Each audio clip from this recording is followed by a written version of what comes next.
Първата ми официална работа беше ужасна и когато разбраха, че искам да си ходя, ми нашиха глобите. Когато бях студент, работих като фрилансър, правих сайтове и приложения онлайн. Живях при родителите си и след като се върнах от бригада в Америка, майка ми каза: време е да си намериш истинска работа.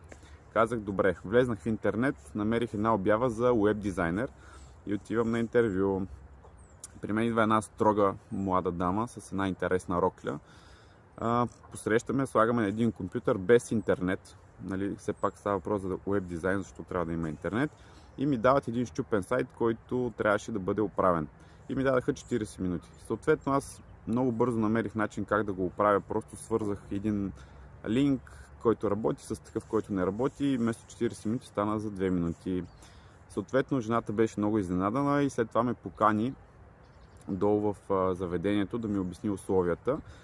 И беше много интересно, защото постоянно духаше вятър. Тя с една много сериозна физиономия, с една отворена рокля и постоянно духаше вятър и шуп, постоянно деколтето й се отваряше. За мен лично беше много забавна ситуация.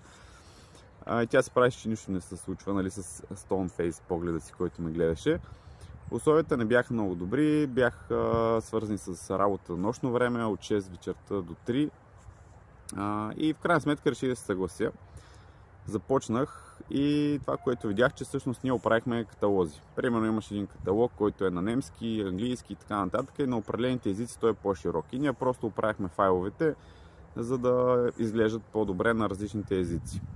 Съответно, ако допуснеш грешка или си пропуснал нещо, има човек, който ти го проверява, връща ти го, ти после го доуправиш и така файлът вече е готов.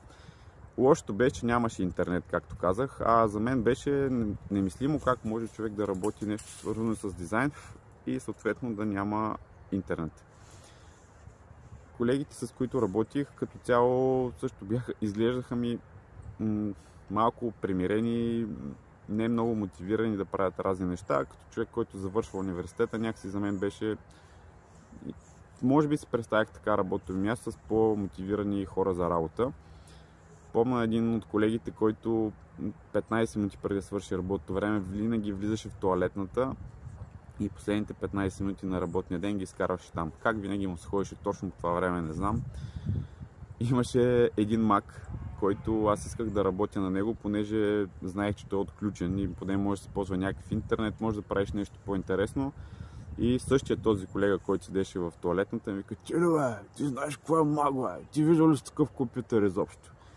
Пък истината е, че аз от втори курс бях си купил още такъв компютър, като работих, събирах си пари като веб дизайнер и си бях взел такъв компютър.